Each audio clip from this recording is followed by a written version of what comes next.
there will be photo, like screenshots of some point of some kind, but I'll always give you warning. So if you want to be in it and you don't have your camera on, you can turn it on. And if you don't want to be in it, you can turn it off. So it'll be your personal choice. And then communications. So if you've got a question while any of us are talking, just type Q in the chat box. I'm going to be a bit of a timekeeper over this session, and hold these guys accountable for their 5 or 10 minutes only before we do some breakout sessions. So if you have a question, put that in chat. If you need a bit of reflection, need a bit of space to just, if a question has been posed and you think, I want to think about that a little bit longer before I answer, put a Y in the chat box. So then we just know that, give it just a few more seconds thinking time. If something happens with your audio or your visuals, or you get lost in Zoom or the breakout rooms, type M for Michelle in the chat box and she'll help you out. And if there's anything about the content that you want to know more of or get other links or resources, type D for D. And we will, and I am now we, the royal we, will get that to you. So just want to share this quote with you, which is one of my favorites from a friend of ours, Anthony, at the Coady Institute in Nova Scotia in Canada. And he says, participation without ownership is just good theatre. So we want to do more than good theatre today. We'd like to invite you in to be part of that as well. So we're going to do a bit of a check-in just in the chat. So if you can just write in the chat there, your name, where you're from, and that could be your organisation, your geography, wherever it is, and if you know what land that you are on, please share that. And then we thought this would be a challenge for people. What is the future of participation in one word? What's one word you can think of? So I'm going to just stop sharing for a moment so we can see what people might be putting in the chat. So we can put your name, where from, what is the future of participation in one word. So yeah, feel free to write a few things and we'll see what people come up with. Got quite a few from Australia, that's good. Oh, Vin from Vietnam.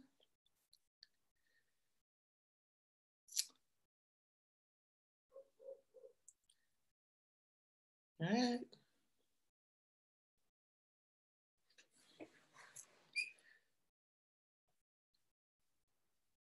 Did one of the others in the team want to read a few of these?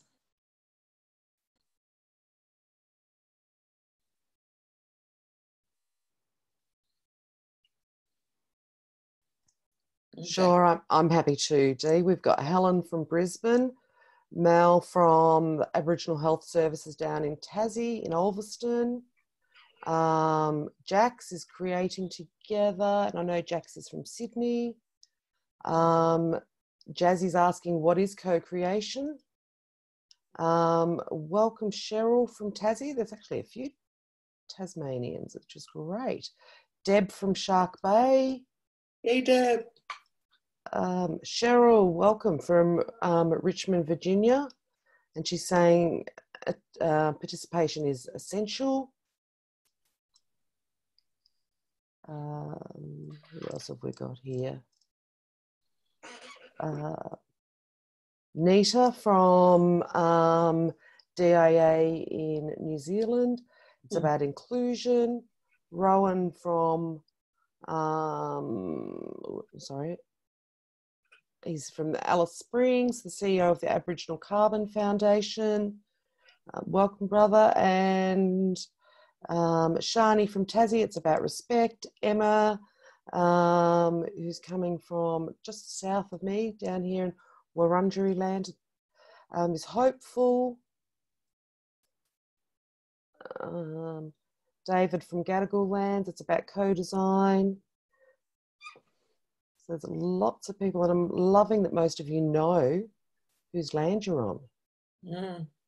And if you don't, there's your challenge after this session. If you're in Australia and don't know the traditional owners of the land you're on, that's your homework. And actually, not even if you're just in Australia, if you're in Canada, if you're in the US, if you're in a colonized nation, that's your job. Beautiful. I'll hand back to you, Dee. Thank you, Michelle.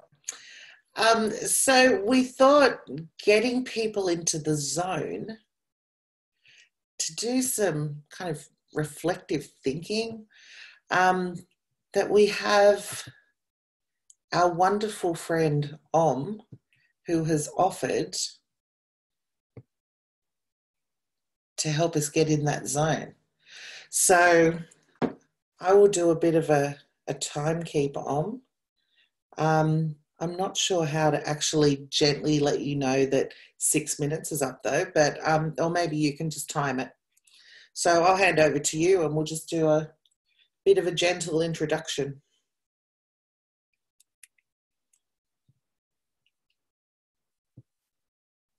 Is Om on mute and talking? Yes, okay.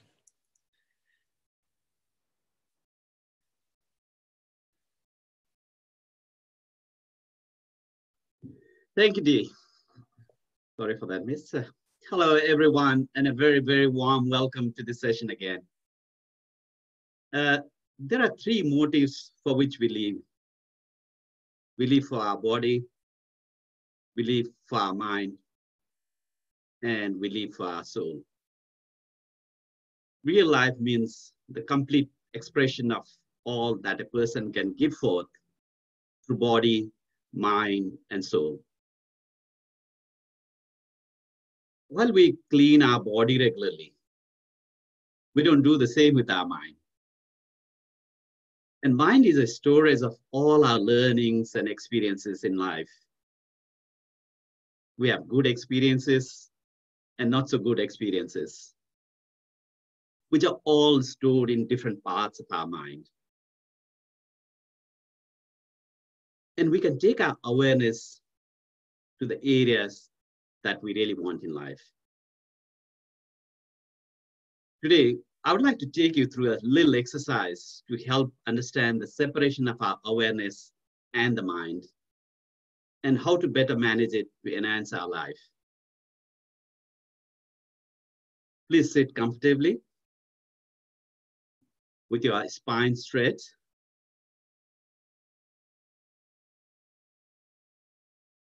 And slowly close your eyes.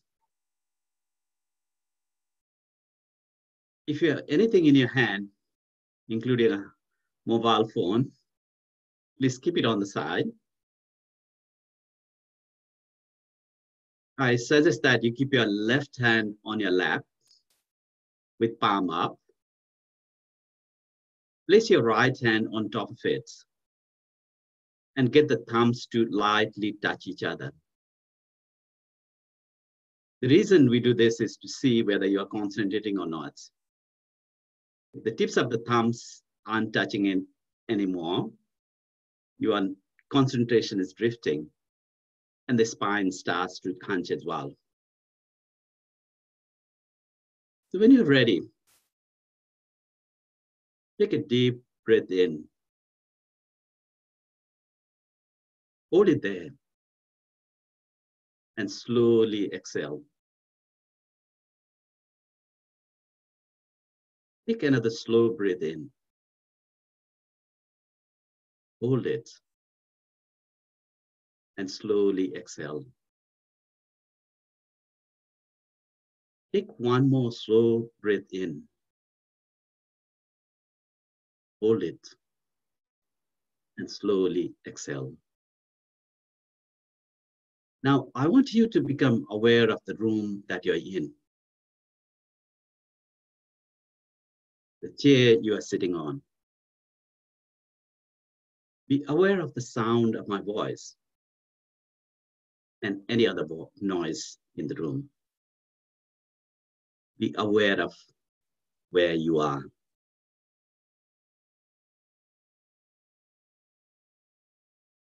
Now, think of the last party that you went to before the COVID pandemic.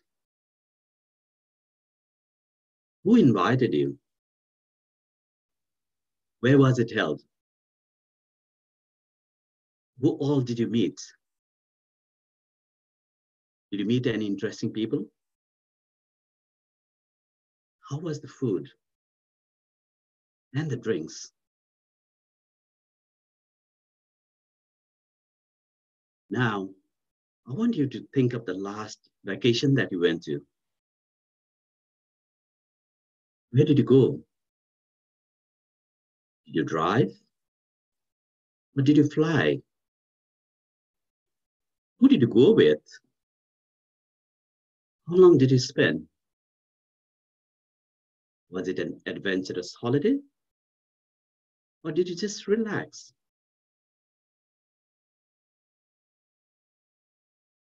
Now, I want you to be aware of the room that you're in again. The chair you are sitting on. The noise around you. And be aware of where you are now. Now, slowly, you can open your eyes.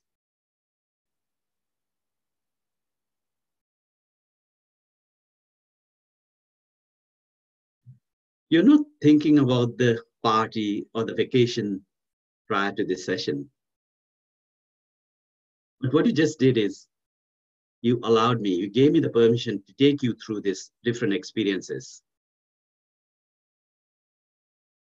What we learn from this is two things. Firstly, is the separation of awareness and the mind, the separation between your mind and the awareness.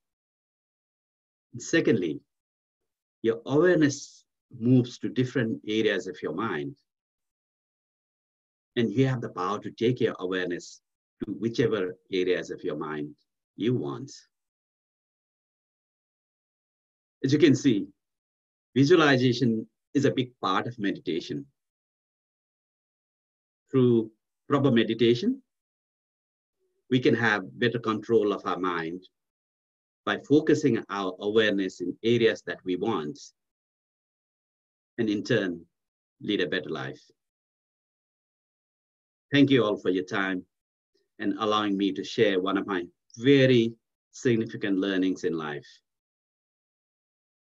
This practice has shaped my life for the better, despite having to flee my home country and spend extended time as a refugee. Thank you all for your time. Thank you again. Thank you, that was really lovely.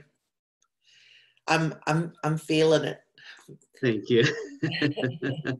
Particularly when I did a 19-hour day yesterday. I've had 3 hours sleep and tried to be in every bloody call I can be. That was good. That was nice and good. And I think of you both, like Michelle and Dee, when I do this, because you don't get the time to do this. You are in my meditation, so I hope you get part of it. Just lucky these fellas didn't go to sleep, eh? Okay, so thank you. Thank you, everyone.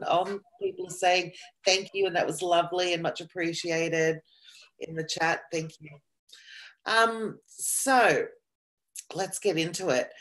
So we'll start with deadly ABCD. So Jodie's going to give you a bit of a background, and then Michelle will tell you a bit more about where we're up to with deadly ABCD, and then be having some breakout sessions around that as well. So I'll just grab the slides for you, Jode.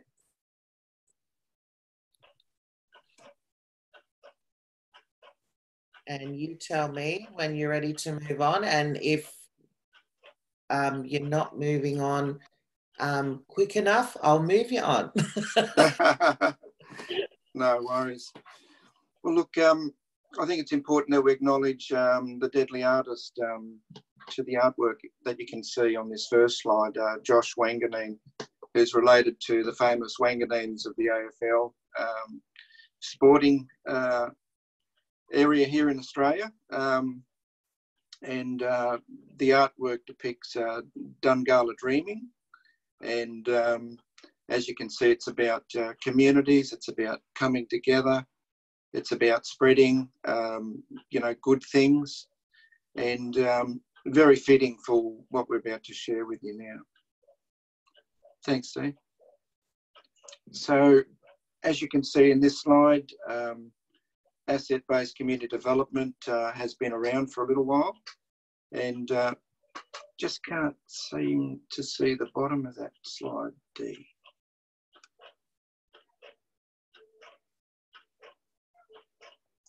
Raz, you won't be able to over Zoom.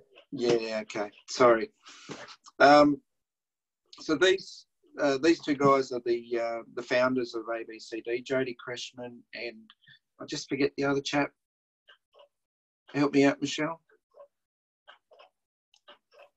John McKnight. John McKnight, that's right, yeah. Yeah. Too deadly. So, yeah, go on. I was going to say, it's on the slide. Yeah, but I can't see it. I can't see it. Can't you see the top? No, Oh, because you're coming from your phone. Okay. I am. Yeah. Cool. Yeah, all good. So, as you can see, ABCD's been around for a little while, and it is a path towards finding and mobilising community assets. And, you know, ABCD is a model that uncovers gifts and talents, because we've all got them. And what we've done is we've come together, Dee, Michelle and I, about 5 years ago. I was in local government at the time, and have been yarning to, well, I started off yarning with Michelle first, and then Michelle introduced me to Dee, and here we are 5 years down the track, and we're starting to spread the good oil. So what we had yarns about was how the spirit of ABCD can focus on what a community has already, rather than focusing on, you know, funding in particular, or also, you know, glass half full versus glass half empty approach. So after looking at all the different groups that we've got in communities, we've got native title groups, land councils, and all these other community-based and non-government organisations, with the govies, of course. And we looked at the common threads of ABCD and how it could be applied in a cultural sense. So here we are, we're about to share this with you now. A little bit of background. So since the dawn of time, research has validated that Australia's first people, Aboriginal and Torres Strait Islander people, have occupied this earth for some 60,000 years. Our true Australian culture started well before British colonisers arrived, and when 1770 rolled around, an ancient culture was interrupted to the extent that it was almost extinct, and an ancient way of life was never going to be the same again. As the British brought their law to this land, LAW law, mostly First Peoples LORE law, faded. So while our human and sovereign rights were raped and violated, so too was our language, our dance, our ceremonies, and our practicing customs. Our sovereign rights were never ceded, and in fact it was stolen. Policies were legislated and embedded for us and not with us, and as one policy came, our human rights failed to exist.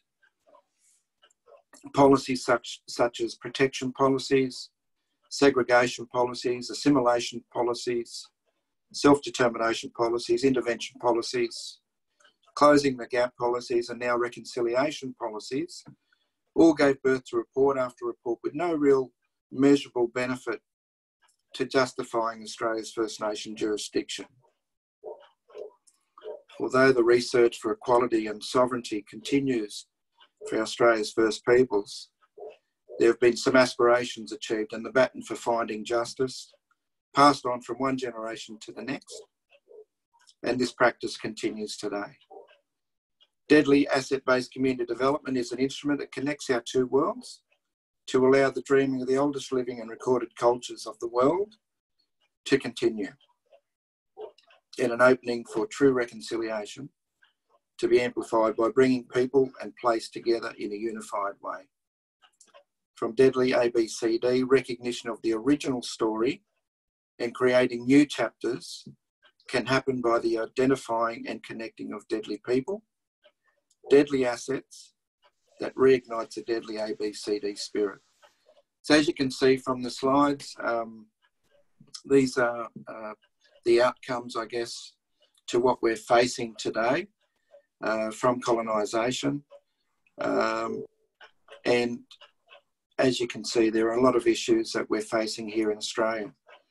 So through deadly ABCD, I said that, it can be used as an instrument or the glue to bring people together, regardless of the makeup of any community. So what you can see here is, our people have been disconnected from our culture, our language, dance, our arts.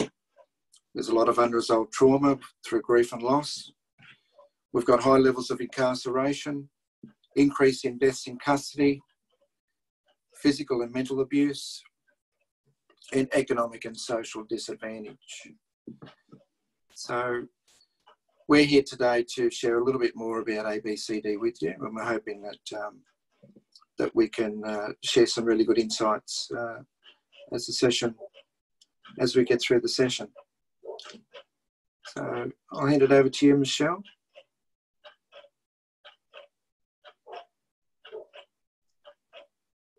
Thanks, Jody. Thanks for sharing that. I just want to put out there, I've had 3 hours sleep. I'm pinging. I've had about 5 cups of coffee and 3 cans of Pepsi Max. So I'll try and keep focused. So Jody's given us a bit of the background, and whilst the slide there talks about what is deadly ABCD, I actually just want to leave that there for you to read, but I'm going to talk about the why. And I think that many of you that are based here in Australia will understand this. Over the years, there has been policy and projects over and over again about doing to Aboriginal and Torres Strait Islander people. We're a problem to be fixed, and every white fella's got the solution if we would just do their program, if we would just toe the line and do what they think is best for community. So when Jody and I started talking about this, and we were like, we actually need to flip the narrative from a needs-based approach, which is the way community development is traditionally done, not just in Aboriginal communities, but in a lot of communities across Australia, to actually say we're a deadly mob and we've got some great skills, abilities and talents, and we need to tap into it. We need to move away from the shame that lots of communities sit in, and actually look at what it is, what's there, discover what's there, and actually start self-determination right from the community level, and actually help communities advocate for their way. Next slide, Dee. So when we were first started playing around, we didn't know what it was going to look like. So what you've got there are some deadly ABCD principles. So at the core, at the heart of what deadly ABCD is about community, or common ground. And we look at place-based, supporting local leaderships, where it's a strength-focused program that provides a culturally safe space for people to learn together and build relationships, that is surrounded by stories, history, law and culture, and is community owned and led. So that's sort of the general principles of everything that we do within Deadly ABCD. And it's not a model that you can take off the shelf and go, okay, if I work through these steps, then I've got a deadly community. It's very much bespoke. So we sit with yarning with elders firstly, and about starting to understand what it is the communities are, because bizarrely enough, not one Aboriginal person's the same as the next, and Jodie and I come from totally different areas. Our mobs are totally different. So it's the same as not one white fella has the same history as another. So it's about us being able to learn and listen, and we never go to a community unless we're invited. So we don't come in as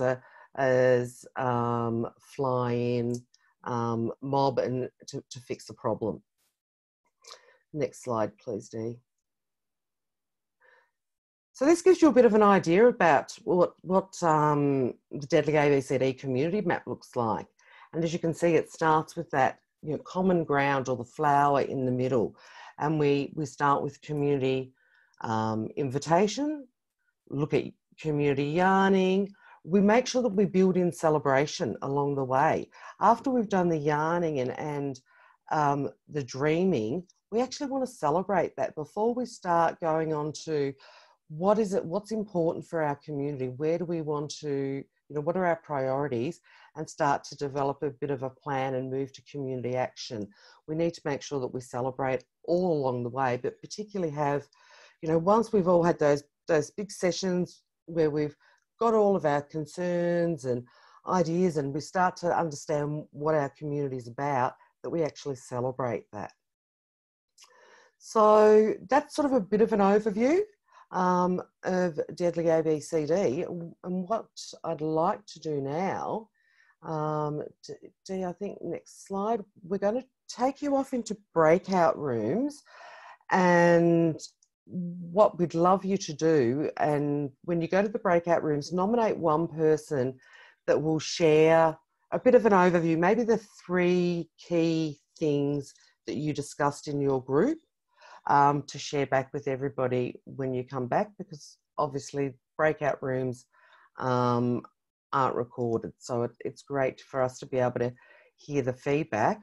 And what I'd like you to consider when you're in there is it's a bit of reflection. From what Jodie and I have both presented, what are some of the foundational principles or ways that we can work with Aboriginal communities, each and every one of us? What are some of the things that you've heard, you've seen? So thinking about the big picture of everything you've seen across communities and what else could be. So we're not saying Deadly ABCD is the solution to every problem. It's another alternative and something else that we can offer back to communities. So I'm going to send you all out into breakout rooms, and you'll be there for about 10 minutes. Is that right, Dee? Is it 10 or 5? 10. Oh, yeah, 10. Okay, thanks. So yeah, please enjoy the yarning. You'll be in smaller groups.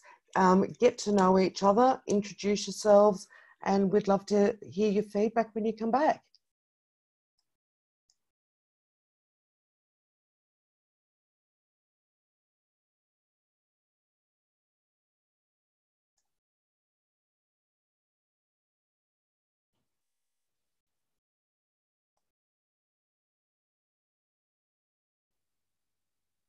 You should get a pop-up that'll tell you you've been invited to join a room.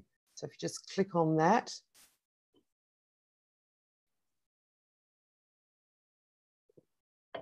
Hang on. Let me...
They'll start to flow back in shortly. Here we go.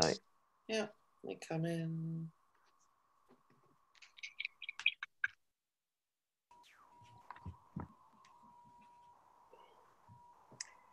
Excellent. We're all slowly coming back.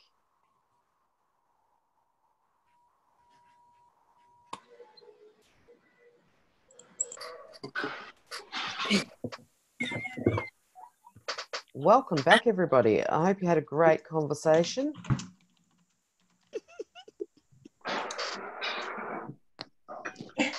We had a fantastic conversation, not just good, but fantastic.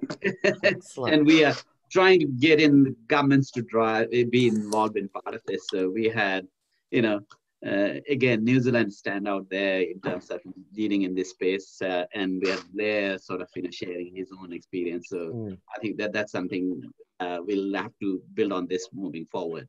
Yeah, thanks. What I'll do is ask everybody to pop in their chat sort of those pieces of gold that came out of your conversation. That would be awesome.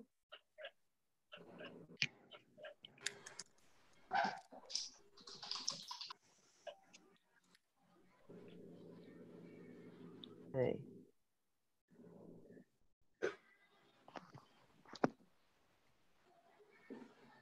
Is everybody popping? I can't see anything actually coming up in the chat yet.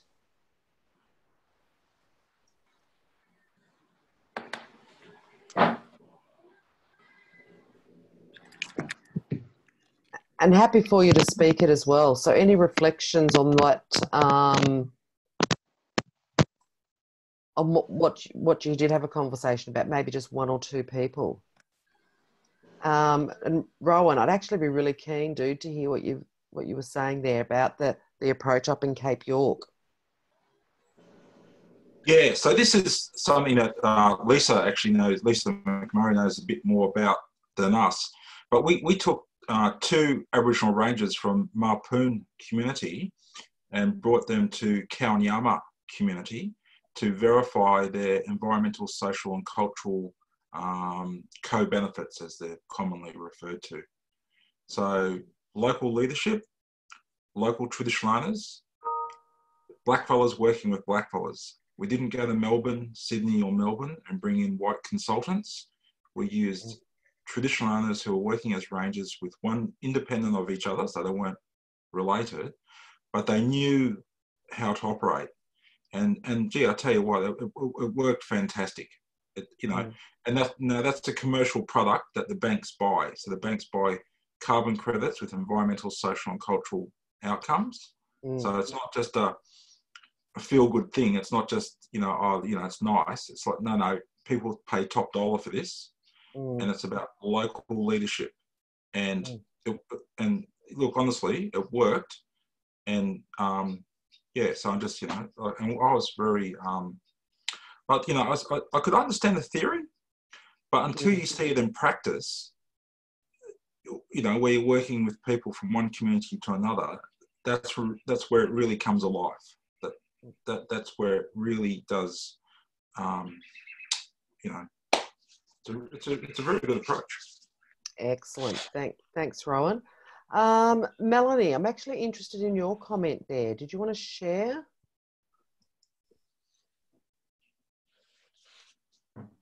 Our group, we're just talking about our own experiences, I guess, and recognising that some of us not all that well versed in the ABCD as a roadmap, I guess.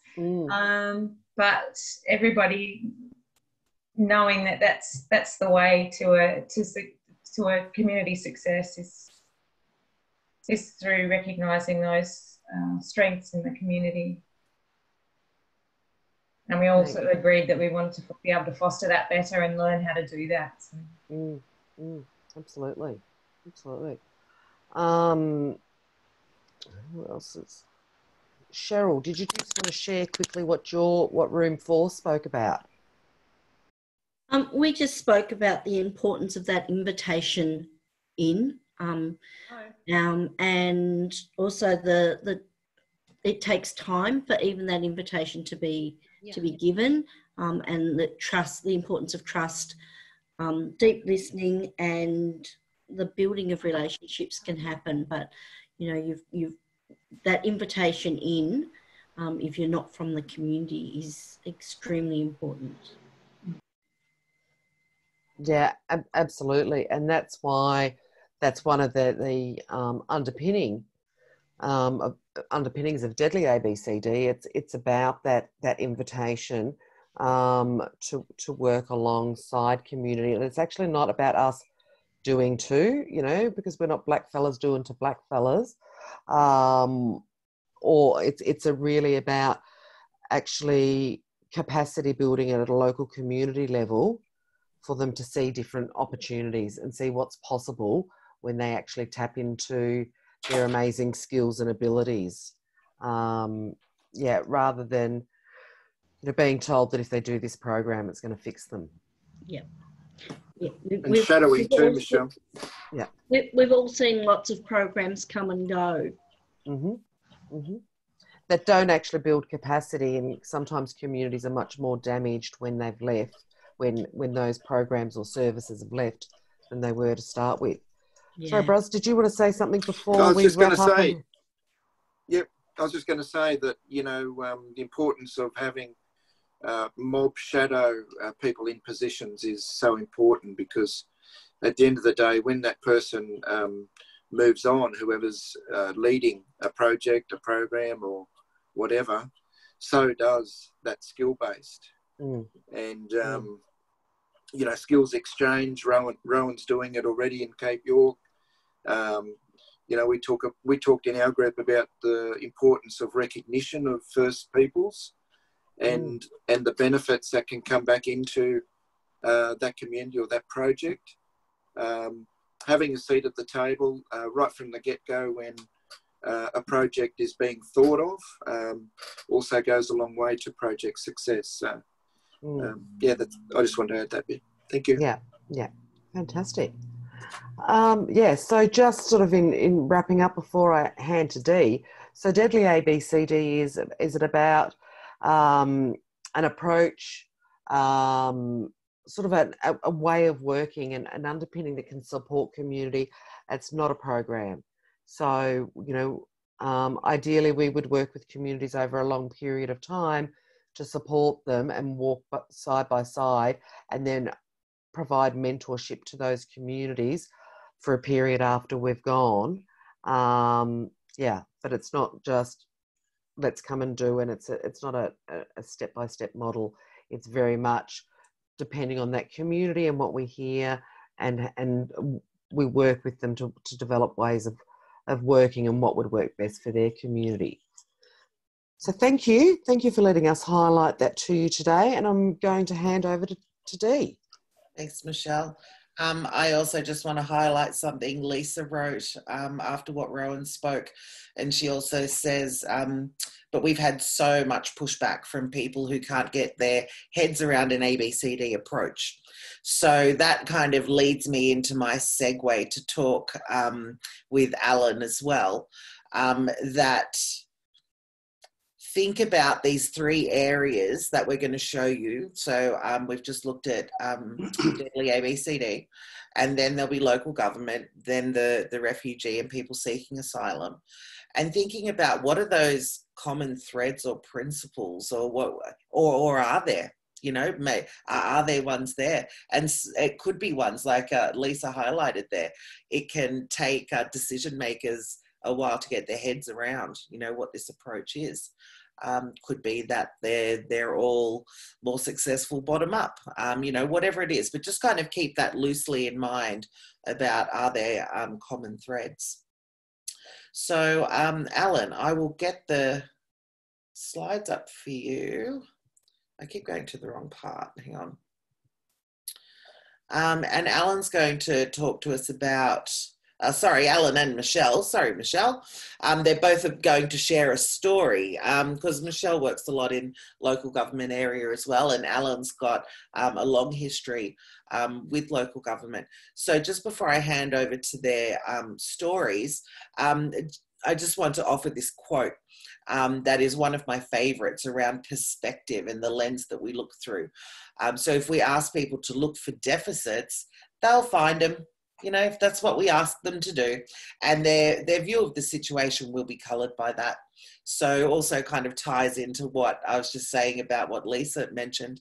And if we ask people to look for successes, they'll find them too. And their view of the situation can be coloured by that. So a lot of the time it is narrative, it is the lens, it is the approach we take. And I was saying to someone the other day, I feel like with ABCD, that's been part of my blood for over 20 years now, that I could just never go back. Like I have actually said no to jobs or tenders or things that have asked me to do a needs or a gap analysis. I'm like, whoa, do people still do them? Isn't that so 80s? So it's like I can't go back now. So it is that perspective. So I'll hand over to Alan and Michelle, who are going to share a story each around this top-down, bottom-up. And Alan, you let me know when you'd like to go on to your, you know, what's on your next one, and I'll just move it along. I'll just give people a minute or two, just have a look at the slide that we've got here about the difference between top-down and bottom-up. I'll be talking about the top-down approach. We might just start now, Dee. Oh, that's longer than the slide that I put in. Why is that so long? That's okay. Look, I'll start off by just talking a little bit about introducing you to Cairns while the slide comes up. Cairns is in the far north of Queensland. It's a local government area that has 160,000 people. Our economy is driven largely by tourism, where we can get up to 50, 60,000 tourists through a night. And secondary to that is agriculture and also some fly in, fly out and things like that. So it's a very much an economy and an area that's been hard hit by COVID-19. At present, we have an unemployment rate of 25%, which again, that shocked everybody when it came out yesterday. So we'll see if we can go back to the screen, to the slide, and I can talk about that. Can't hear you, Dee, if you're talking.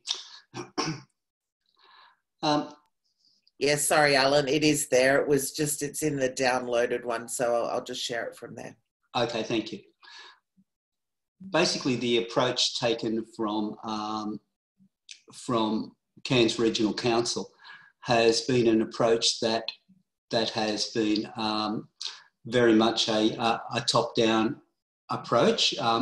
Being from the outside of council these days, it's become a little difficult to even find out how they're approaching the recovery from COVID-19. But it appears that they've activated the disaster management plan and recovery plan as a model for recovery. So in that, they've set up two subcommittees, an economic committee and a social committee. There's one document on their website, on the council website, called Pathway to Recovery. And I first thought, when I had a look at this, that I downloaded the document, that would be giving me an idea of where council was going to be working with community, how they're going to be working to rebuild a community that's been substantially damaged by COVID-19. However, the document is only a report from the Economic Committee, so it only covers economic development. I approached council to find out what was going to happen with community, and they told me that the social committee was preparing a Cairns human and social recovery plan, which hasn't been made public yet, it hasn't come out yet, and that the two plans would then be consolidated into a Cairns recovery plan. There's been little or no community involvement in the recovery planning, so it's been quite negligible. The members of those two committees have been council, business, service providers and government largely. I don't even know if there's been any community involvement at all.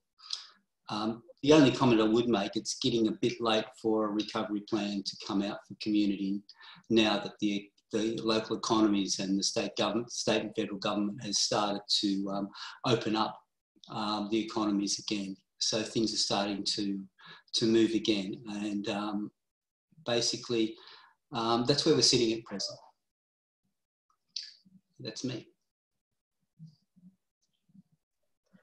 Wonderful. Thank you, Alan. And I'm going to give a slightly different version. So I live in a small rural local government, or LGA, north of Melbourne, who have had a different approach. And it took a bit of time. It took 3 years of advocacy, but we have community members on our Municipal Emergency Management Planning Committee.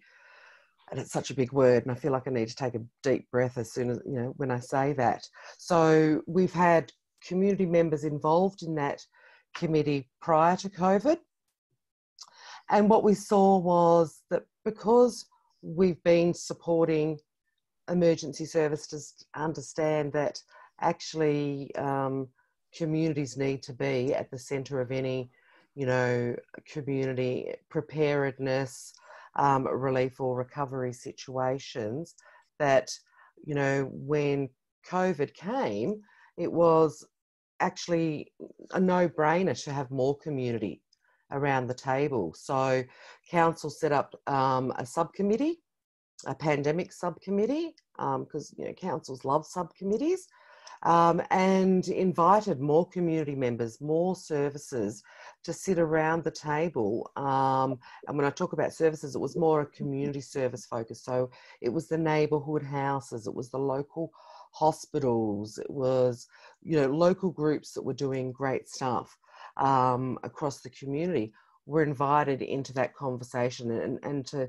start to think about what were some of the things that people were hearing in their community, what were some of the actions that were coming from COVID. So it had a bit more of a strengths-based focus as well. And rather than just sitting there thinking about what was it the community needed, it was about actually how do we support and celebrate the good stuff that's happening in community.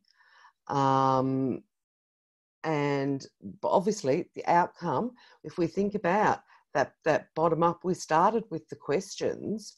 What we're getting is a much more in community involvement and a much more holistic approach to disaster and the way we deal with disasters. And that may well be because we went through the 2009 bushfires, and we learned from that the damage and the impact of a top-down approach, where government comes in with the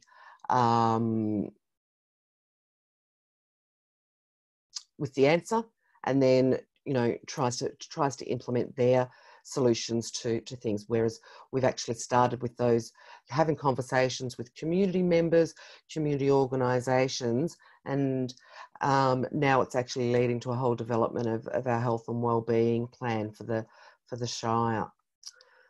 So, having said that, what we're going to do now is actually send you back to some breakout rooms, and we're going to ask you to have to consider a couple of questions while you're in those breakout rooms. So I'm popping the questions in the chat. So the breakout questions are, you know, how have you seen local government respond to crisis in the past? It may have been a natural disaster, it might have been a whole lot of things that happened in community, and thinking about how could it be done differently, you know, or maybe it was done so well that you wouldn't do anything differently. So with the people that you are in your room with, have a bit of a conversation and nominate somebody that's going to share, because we're going to have a broader discussion when we come back, but maybe somebody that can speak to the group and share, you know, your wisdom of what local government or all levels of government could do differently. So you'll be heading off to your room now for about 10 minutes.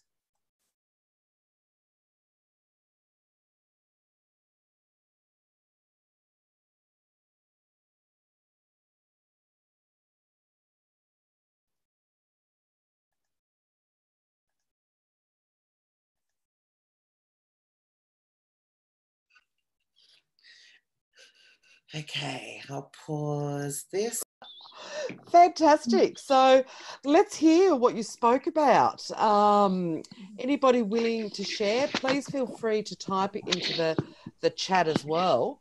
But who's got a story where local government or any level of government kicked it out of the ballpark and did a fabulous job? I've got a story. Fantastic. Not my story. And I think also Marlene from Manitoba had a similar story. And the story is around First Peoples, the tribes in New Zealand and also in Manitoba, the First Peoples putting in place checkpoints to protect their communities when COVID became a risk. And the thing that I was really thrilled about in New Zealand, though obviously there was a lot of pushback in the media and from certain sections of society, was that the central government supported these checkpoints. They sent in police in support of the checkpoints, not to run them, not to take them over, but just to show that government was behind them, and they let the community self-determine what was right for them and what was needed to keep them safe. And this showed, I thought, it was quite progressive, I thought, and also just tying back to those communities, the elders, they remembered the flu pandemic, they remembered their community being decimated, and they knew they had to step up and keep their community safe. So they actually got together and consulted. And one of the things I remember reading about in the newspaper, there was actually a letter to the editor where there was a guy, a Pakeha white guy, not a Maori, saying that the marae, one of the Kaumautua, the elders from the marae, phoned him because he was a member of the local church and said, hey, we're going to do this checkpoint. What do you think? It's for our community. And that one phone call got that white guy on side, and then it kind of brought the whole, so they stepped out and brought the whole community into that decision.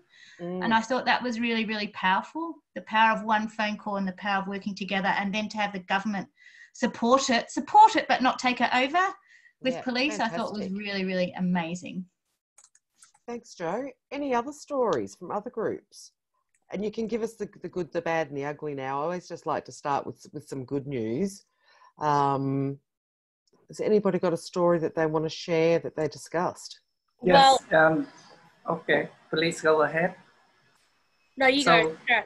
Okay, thank you. I will share a story in my group, actually from Vietnam, that you may see that the government acted very actively and very fast. And right after the first wave of the COVID-19, the central government, they issue a decision try to recover the livelihood and economic. But up to now, it's almost 3 months. It haven't reached to the grassroots group like ethnic minority or very poor people. So when we try to check with the government, we call that e-government portal to see how far they implement that policy.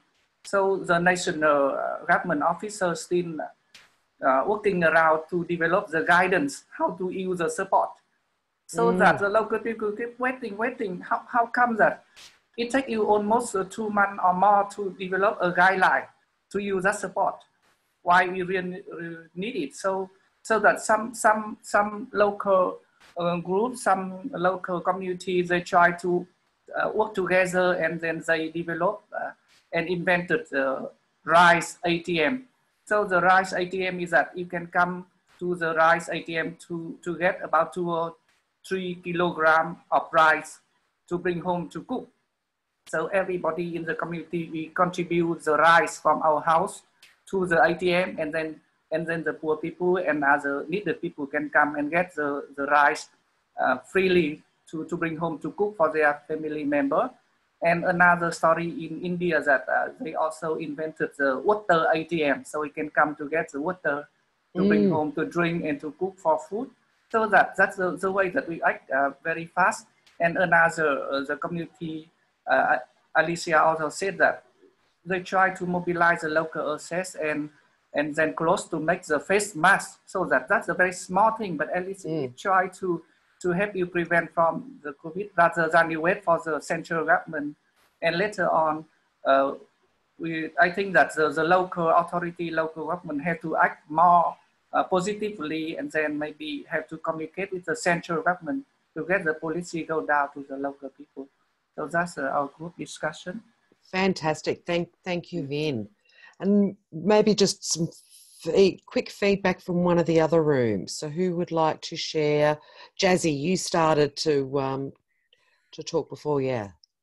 Yeah, so we actually were talking about how some local governments have been using COVID as an excuse not to do some community development that they had been starting to do.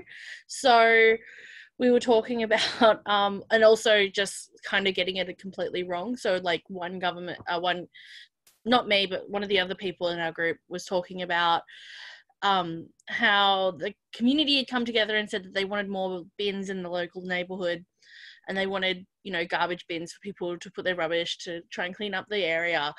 And so the council were talking about doing that, and then instead installed a statue in the middle of a roundabout that somehow came from all of that. So who knows? But there's also been the fact that, you know, we've come up with different ways through this to be able to negotiate with one another and like talk and come up with ideas. And to the point where one of the councils around, again, another person mentioned that they put their council meeting on Zoom. So then like community members could come and actually participate, which gave like parents at home an opportunity to, you know, join in on these council meetings that they necessarily wouldn't have gone to if it had been like, because it's late at night, or, you know, they've got kids at home and stuff. So then more people in the community can come and join those, which is really exciting. Wonderful, thanks, Jazzy. And there's a whole lot of great reflections in the chat too. And Lisa, I'm absolutely not surprised that Mandurah were doing something awesome. Yeah.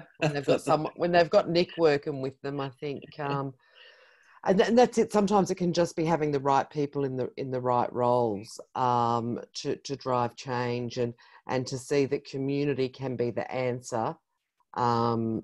And how we create a new way of working as a result of COVID, because we've all been doing so many different things. So I'm going to hand back to Dee now before we go on a little break so that we can stretch and grab a cuppa. So I'll tell you a story to send us off on a break.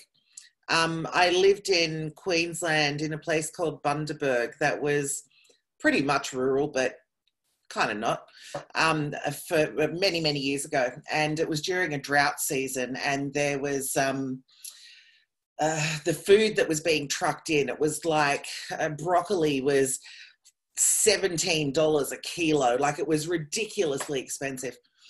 And I was getting some fruit and vegetable for the kids. I had 4 young kids at that time.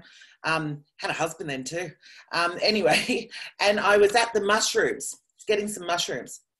And there was this lovely little old lady standing there looking at the mushrooms. And she looked at me and she said, I should just grow these myself for the price of them. And so I thought, I was, you know, in my late 20s then. This is an old lady, I better educate her. So I said, you have to be really, really careful of the mushrooms you grow yourself. And she looked at me and smiled, and she grabbed my hand and she said, darling, at my age, there's nothing wrong with going on a little holiday in your own lounge room. So that's what you're all going to do now. Not mushies. You're going to have a little 5-minute break in your own lounge room. And the tea and coffee or the wine or the beer or whatever it is that you need to get at the moment, that place in your kitchen where you leave it, that's where I left some for you too. So go and help yourself to that. Have a bit of a break, and we'll come back here at whatever hour it is to you, 35. So we'll see you back here then.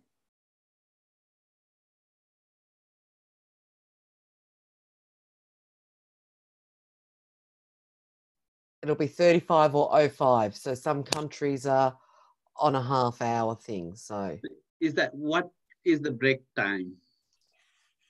You've got 5 minutes on. 5 minutes. Okay. Or good. bit more than 5 minutes. Okay. You've got 7. You got 7 minutes. All right. So we got that bonus 2 minutes as well. That's so it. Thank you, Dee. The engineer, the ex-engineer needs That's specifics. it. That's it.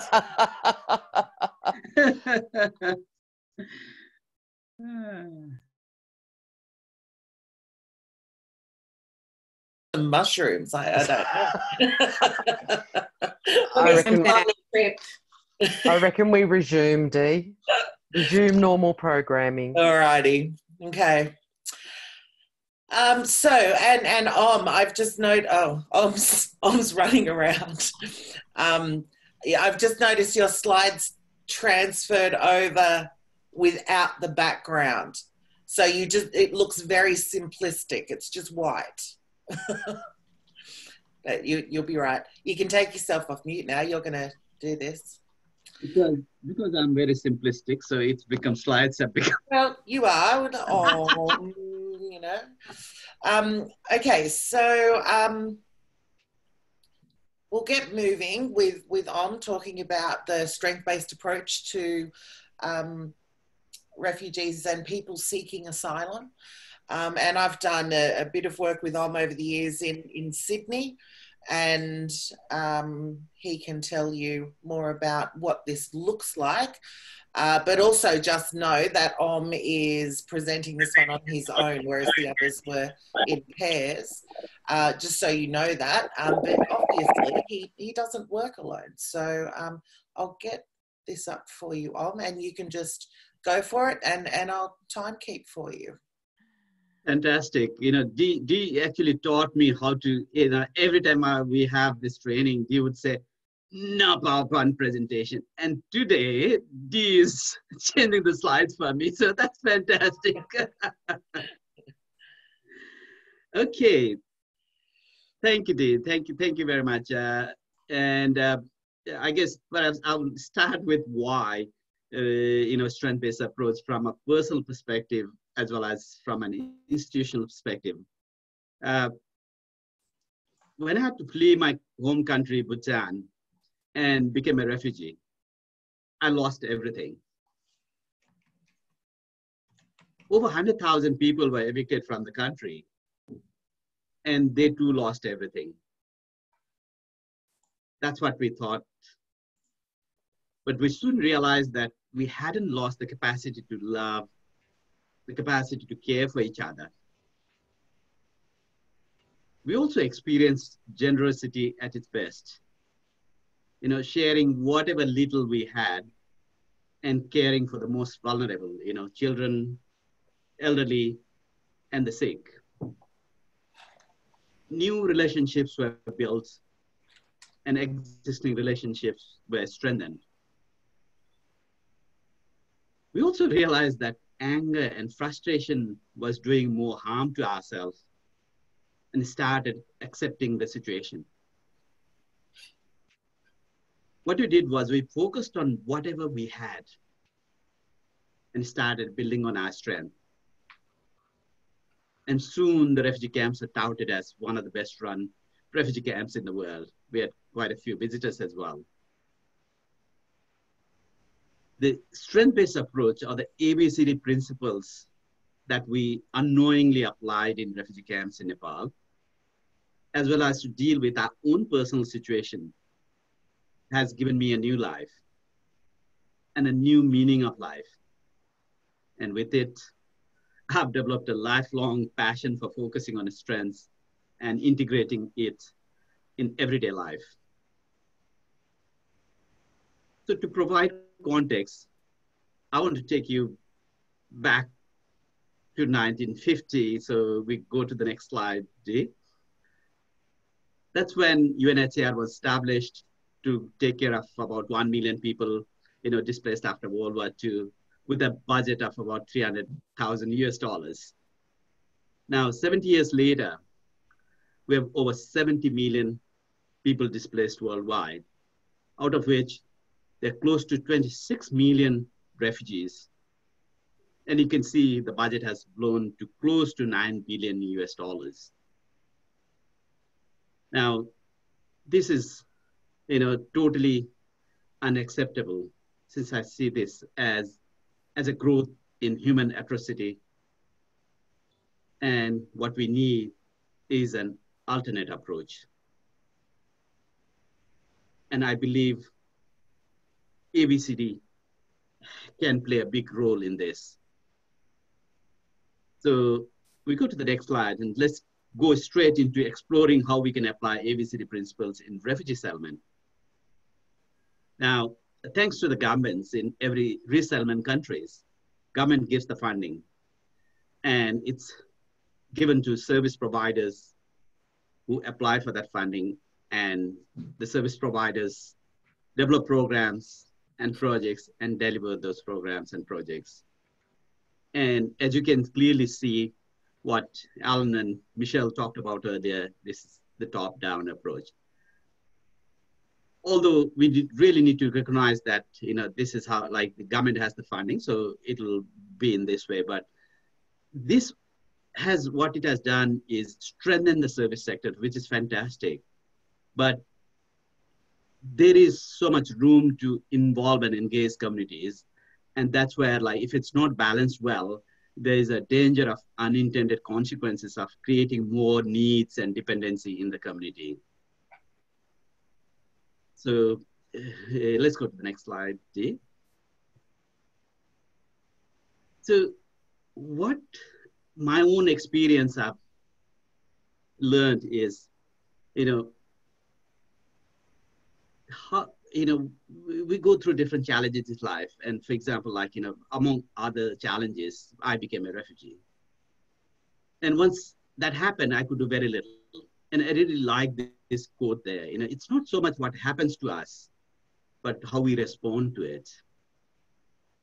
And having seen that, I started looking at what does refugee settlement mean?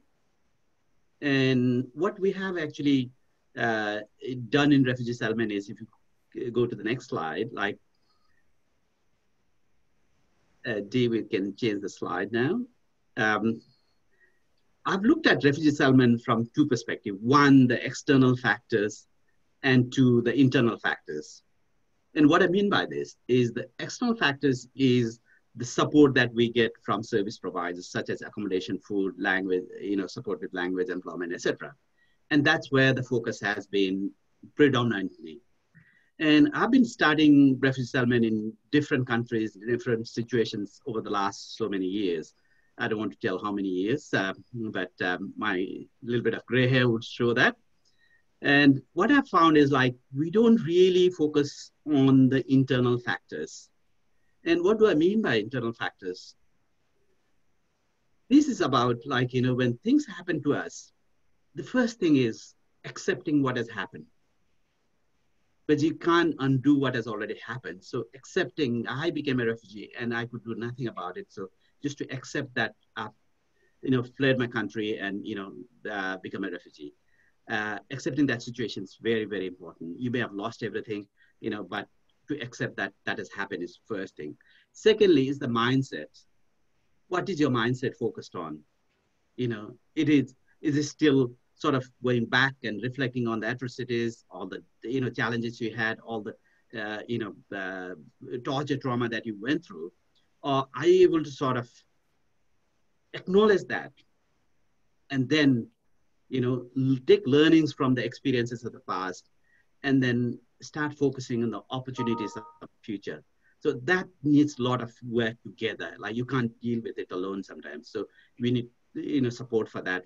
We need to support that, you know, for people to overcome that. And finally, what are we grateful for? Learning to be grateful is also an important element in all this, because, you know, as we recently found that we had to import ventilators to breathe. Are we grateful for the air that we breathe in every morning? Are we grateful for the sun, for the rain, etc., etc.? So it can go to those basic things. Are we grateful for what we have? Once you're grateful for what you have, you can also imagine and visualize to be grateful for what you intend to have. And being grateful for what you had in the past, being grateful for what you have today, being grateful for what you intend to have in the future is sort of an insurance for happiness and a successful life in my own experience. So let's go to the next slide, given time we have. So what I've done is, like, sort of looked at, you know, what are the key steps for successful settlements? And the key is to see how do we balance that physical external aspect and the mental aspect? And that's where the role of different players comes in. The service providers play that physical aspects role more broadly, and then communities themselves should be very much involved and engaged in helping people with that mental aspect. So that's sort of a brief summary of the 5-step process that I've developed. We can go to the next slide. A few years ago, I had the fortune of being selected as a Westpac Social Change Fellow. And I was given the challenge. A lot of people in the sector challenged me and said, why don't you go and find best practice in refugee settlement? And after a year of study, I came back with not the best practice in refugee settlement, but came back with some guiding principles. Because I learned that there's no best practice that you can replicate from one area to other, one community to other community. It's about going into those communities, finding what's working in there and nurturing that and helping that to flourish.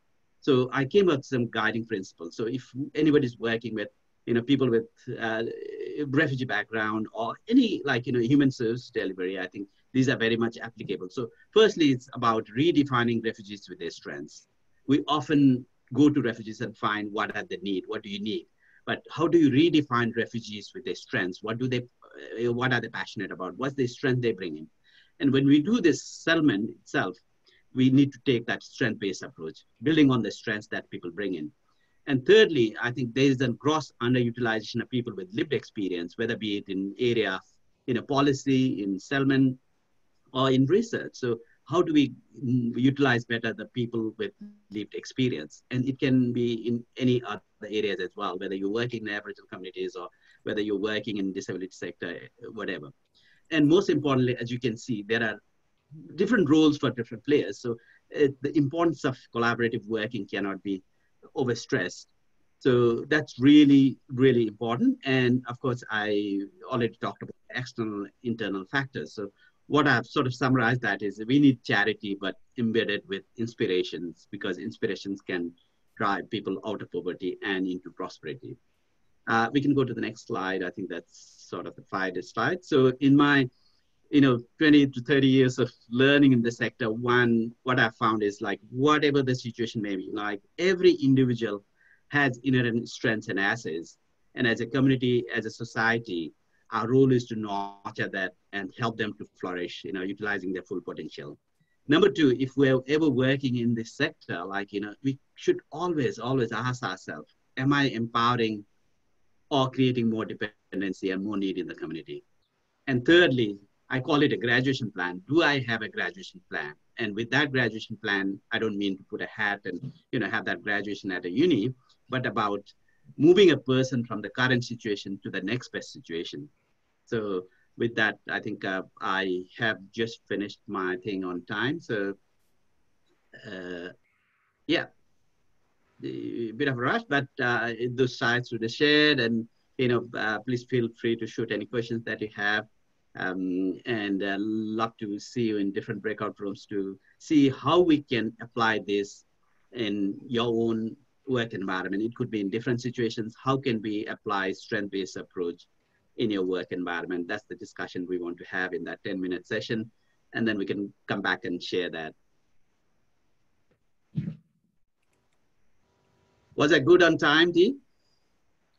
I am so impressed with every one of you today. By everyone else, I threatened them all, like I was going to cut them off and all kinds of stuff.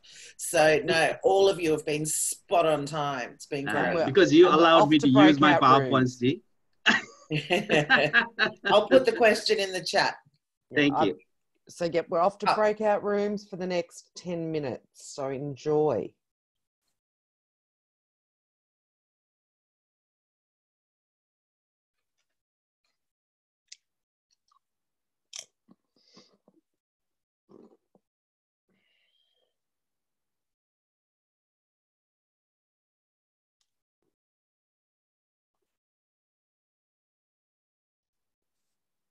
You put and Stacey in with us. Yeah, I did that because I thought Stacey might be leaving. I might want to be in a room. Yep, let me move him. I'll move him. Move to... move to. But why would she be leaving? I know, I didn't, I was thinking we were further ahead than we are. Yeah. She doesn't have to leave. If we've got another hour. Yeah.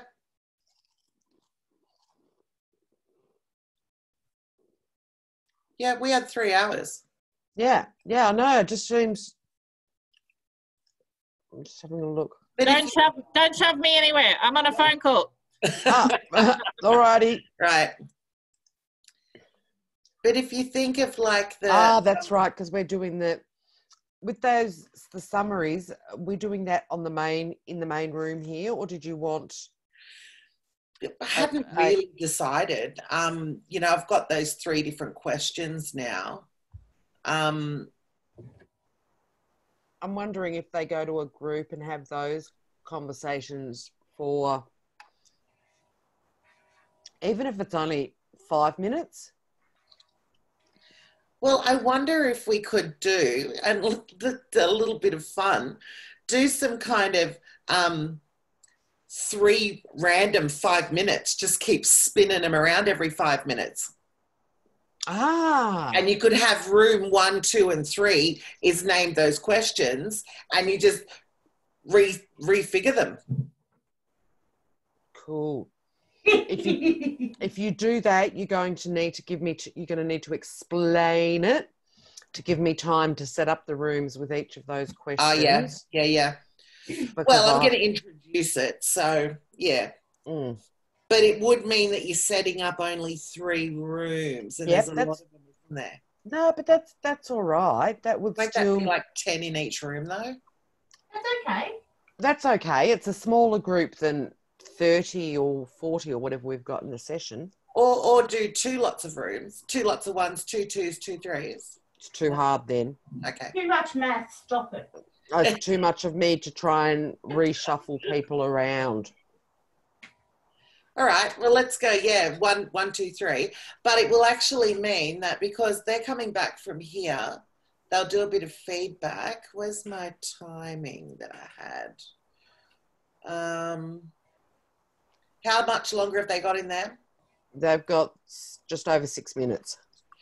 Okay, so we will be a little bit, only a tiny bit after though, only a couple of minutes. So let me think.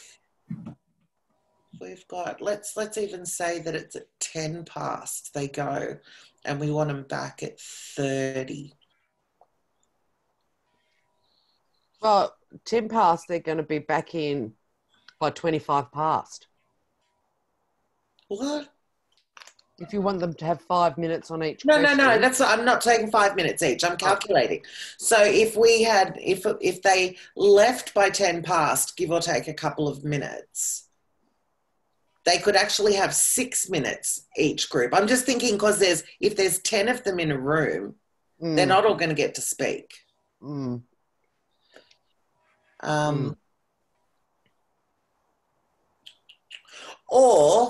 I mean, yeah, that'd be fun for us to watch people spin out like that. Or we just do 3 rooms, you've got 15 minutes to talk about that one topic and feedback, and we'll hear from the 3 rooms. Does the feedback time, is the feedback time long enough? Yeah, that'll be long enough. Yep. I like the idea of zooming them to different rooms. So that when they, they'll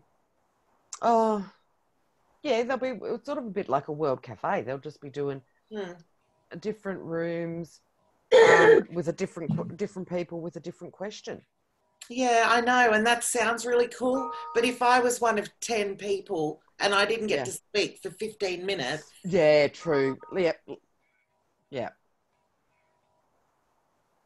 So, and thinking of, you know, the kind of theme of stories of collaboration, community resilience, and leading by stepping back.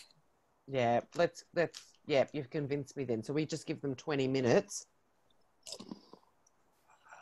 If they leave by 10, no, I reckon 15. Okay, 15. I reckon 15 minutes for the 3 groups, and still do it randomly. Because if we say to people, which one do you want to choose, then that's other time, and then there might be someone with none. And so, yeah, three for 15, and then we'll just get some feedback from each room. We can spin people out another time. That's not fair. You were just looking forward to drawing it. I made a new angry hamburger. Did you? Yeah, because you know I love it. I've got Dr. Martha all over me on WhatsApp. And she's saying, like, if I just send someone the link, can they join? And I said, well, I'm not really sure. And I said, but the limit is based on the Zoom room capability. But there's been about 50-60%. So maybe just tell them to register. She's like, no, Dee, if we try to register, it is saying tickets are sold out. Because her session is closed. It's within the 2 hours. See, she's saying to me, we're hosting a session in 3 hours, and it's not, is it? Oh, unless her session is... Oh, her session's probably sold out. That's why. It's probably so full. I'm with her, loving life. There's 2 positions left on it. That's it. Well, she's saying that they're not even letting them get that. But that's at 3:30, so that's only in an hour and a half, not in 3 hours like she's saying. So I'll just say to her, I checked with Michelle. There's apparently 2 positions still there. But because the session's only an hour and a half away, it won't let you book. Because it's... Yeah, unless this is another one where the time that Stacey's, not Stacey, that Joe's put in the thing, because it's another India one. That's where we came unstuck. Oh, can you check that? I will. Because she was saying to me half an hour ago that it was 3 hours away. Which session is it? Living life, I don't know, some shit I didn't want to go to, but I'm just doing. Loving life, creating safer places. Yeah. It says 3:30. It says 5:30 UTC, which is 3:30 our time. But is it? Because it's India. That's what Michelle's checking. Oh.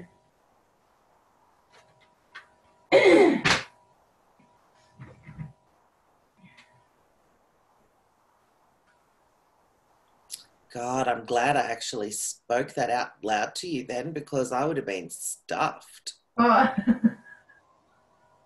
Yeah. Why have I got the breakout rooms thing pop up for me? Maybe because Michelle told you you're in the breakout room. No, you can't. We're here. Maybe because Michelle just dropped off. Oh, so you've been now made host. Yep.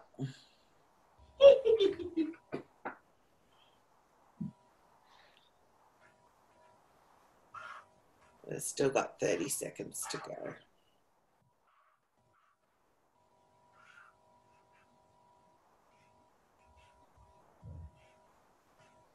Send her a message. Where did you go?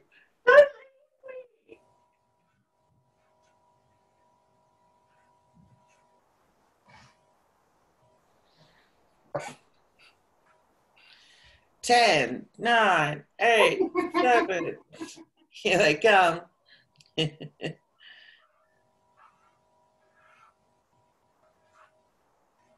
Oh no, then they get the 30 seconds. That's right. So that felt quick. Yeah, well, it counts down on the counter saying it's in progress, and then it gives them 30 seconds. Oh, Michelle just said she's lost internet.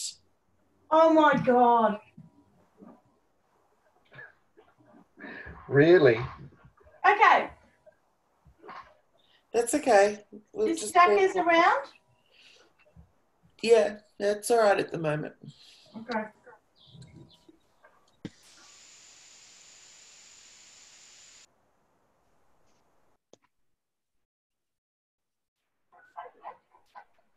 Hmm.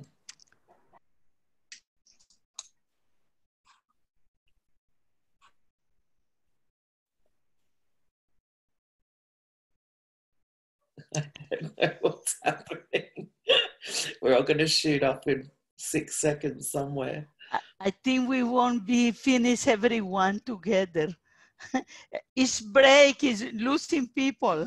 You're doing to us, Michelle. Just gone, man. I guess we'll ask you a few questions. It looked like you were kicking me out of all the rooms, and I was trying to hang on. And Just trying to make sure we're awake. So Michelle dropped out, and I'm like, I don't know what I'm doing. And then when you were all finished, I just pressed on something, and you all went away again for 30 seconds and came back. Now here's Michelle. Order is back. We're okay. Okay, drop everyone but Michelle. You can't drop down the next 12 hours.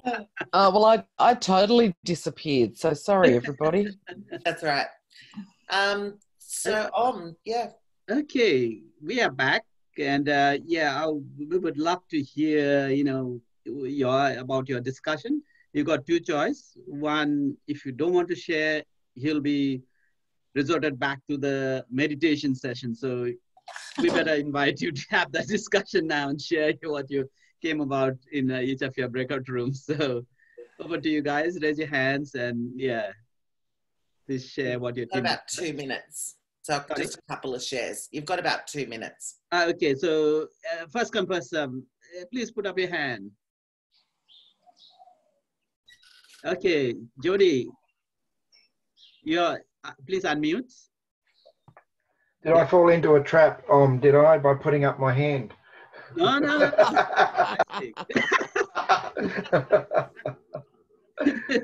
Go on, brother. Okay, thank you. Anybody else at all? Oh, no. That was a joke, so we rather listen to the discussion. Have we got anything? Well, we mostly yarned, Lisa and Renee and I, we yarned about the magic of ABCD and how you're using it, for your community. We've recognised, the fabulous work that you're doing, and Lisa was about to share with us an aha moment when Dee got us off. We never ever got to that one. Lisa, did you want to share? Okay, it's a nice story. I was just about to type it, so it's safe me typing it. So I worked with a big NGO, and I was in Malawi with 14 other African country NGO representatives. There was about 80 people in this training, and the training was delivered by two wonderful women, one from Coady Institute in Canada and a South African woman that does a lot of ABCD stuff in South Africa. And anyway, I had, incredible week together, all around ABCD and anyway, at the end of the week, we're all, sharing our reflections of ABCD, and this was new to most people. Everyone had worked through the deficits model for generations, and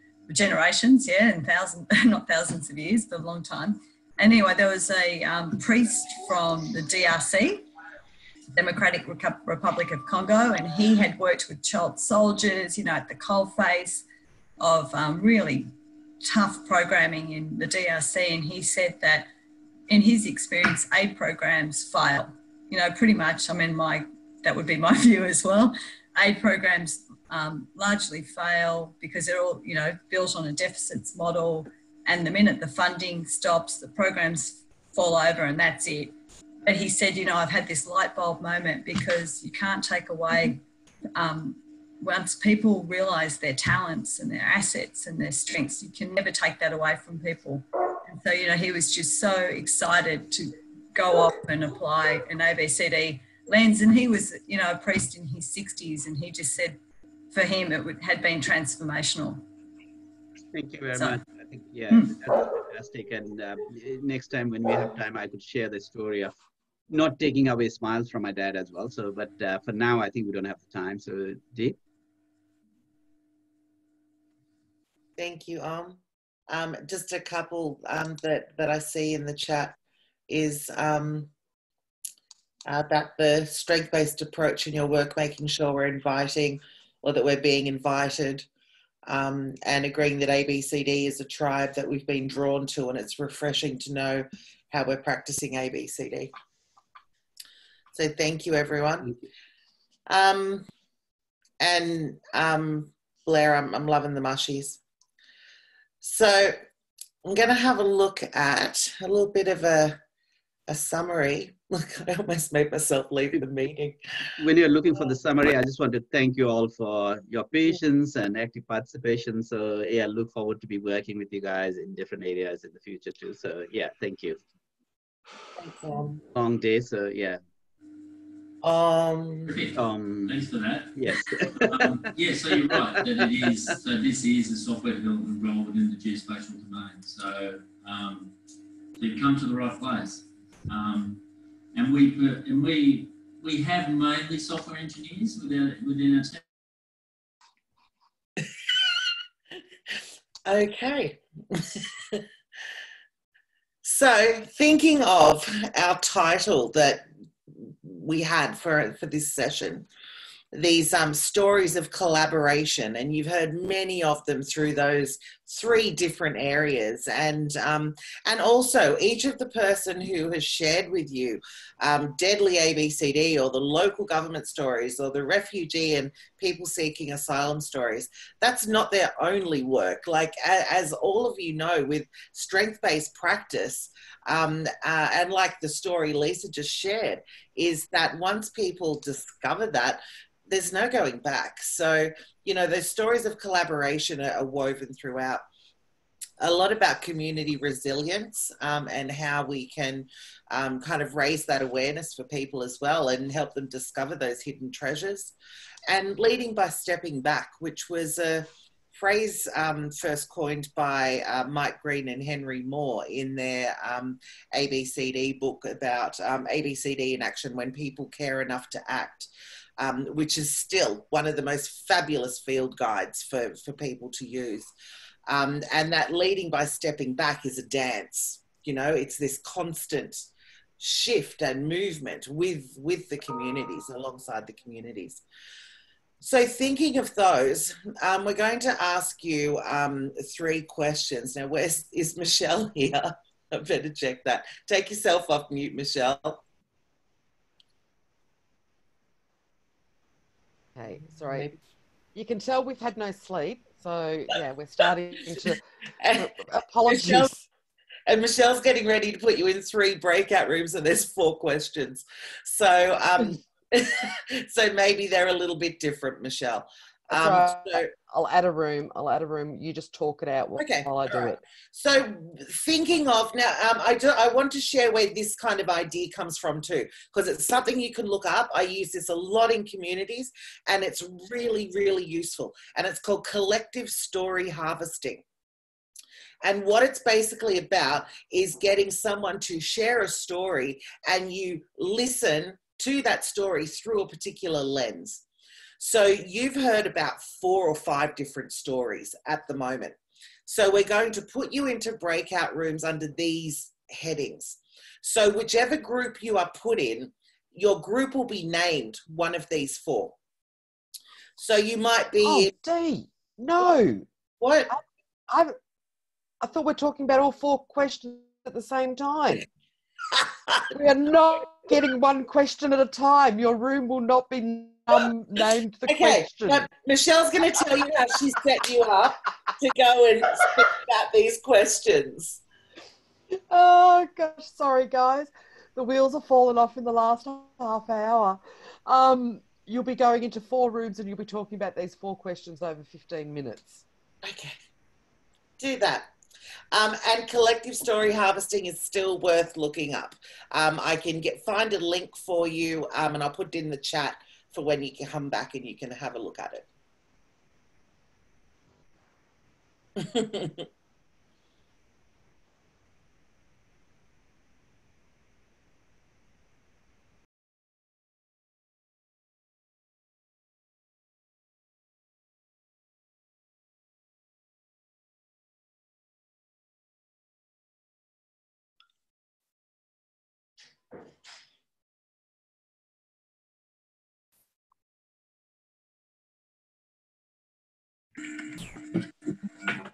That's going in and out, in and out. Now living in the dance of community and harvesting straw. Okay. Cool, Mama. Bye. All right. All right. You don't want anything? Sorry, Fiona, I just muted you because we can hear Michael offering support. Oh, that's a shame, Joe. Having a bit of a Zoom glitch. Okay. We might come back to some more of that. Why don't we just... So what we'll do is just having a look at those 4 questions, and sorry if people couldn't see them in the chat, and because Michelle and I have pretty much broken now and lost it, and I said to Michelle, I reckon even if they haven't got the questions, they'll just talk about stuff anyway, so we'll just get some feedback. And Fee, and then you can show the harvest. And I'm like, where's Fee? And Michelle said, oh, she's over there in a room by herself. And anyway, so we're all back now together. So how many people, give us a little bit of a show of hands, looked at the 4 questions and had a bit of a talk about the 4? Yeah, okay, a few. All right. So I'm just thinking with the time that we've got left, why don't we just get a couple of comments on each question from people? Not particular rooms, or just a couple of people who have got something they'd like to offer. If you don't want to speak it, put it in the chat. Still type it in there and we can capture it there.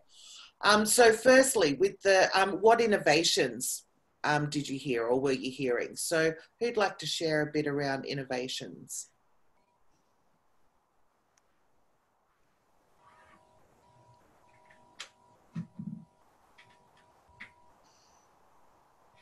There was a lot of discussions on innovation from our team. So one of you guys, I'm sure you'll put up your hand and do that. I'll shut up now. Thanks, does anyone else, Gillian? Jazzy, I reckon Jazzy, you'll be brilliant.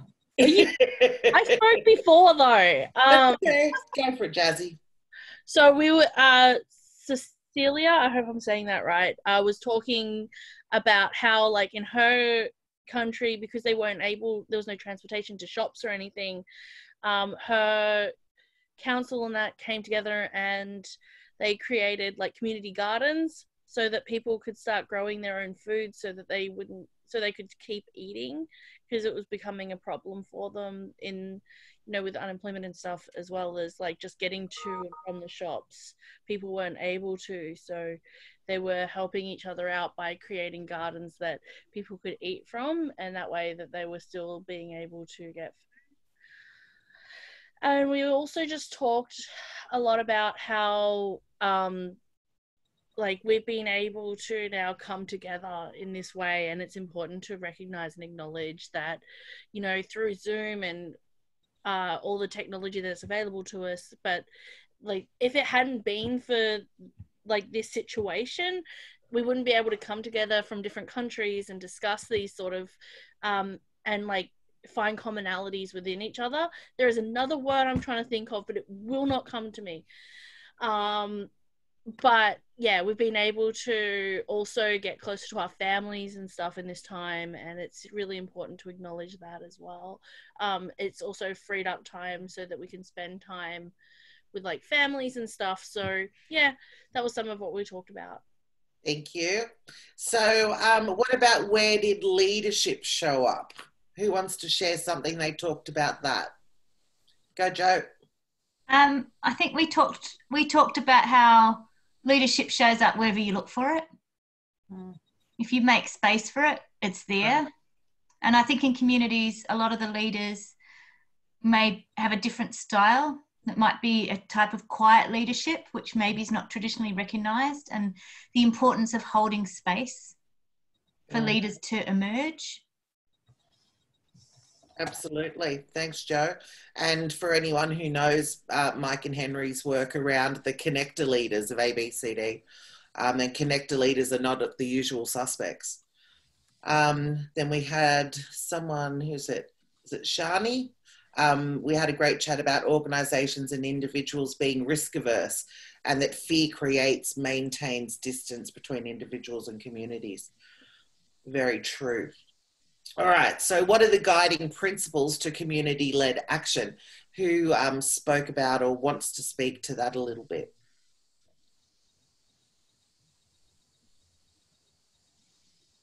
I think Cheryl's got a hand up there, Dee.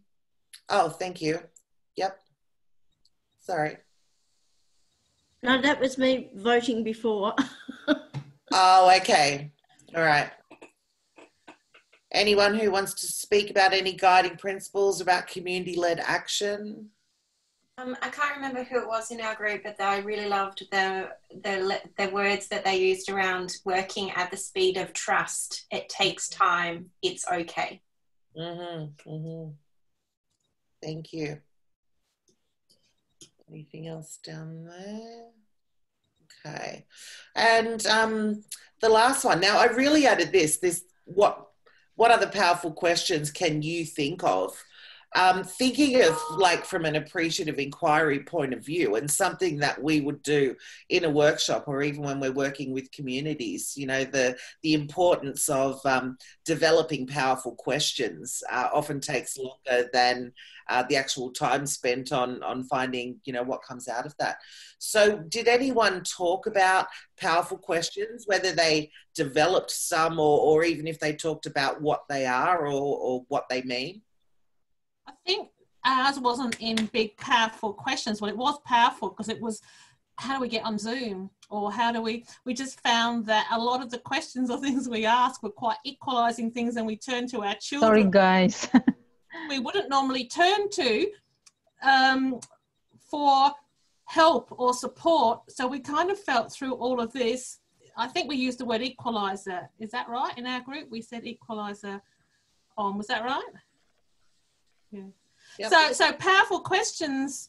I don't know if we talk about powerful questions. Our questions might have been around needs that people had at the time, like Cecilia talking about, you know, food or needing to eat every day. It was immediate needs, or how are we going to connect? Yeah, it's the basic needs.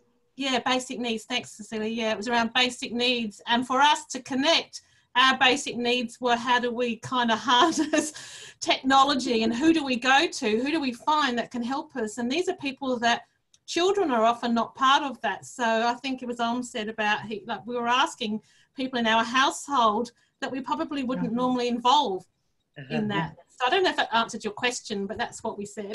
I think to add to that, I think one of the key thing was coming out of this is like, you know, we could, once you have resources, you can give, you know, money and people go and buy. But when you have less resources, we are looking at sustainability aspect, you know, rather than giving people a fish, you are, you know, teaching people to fish. So planting this, you know, having this garden, you know, vegetable garden, etc., was just driving that sustainable aspect of it. 2 months, and I think 3 it's months, about, they can have. Yeah. So it was about, you know, how do we sustain that? And innovation comes from lack of resources sometimes. And we had seen that a lot in refugee camps as well. Thank you. Thank you. Any final comments around any of those questions or not even the questions, in the discussions you were just in? Is there anything burning that you want to share?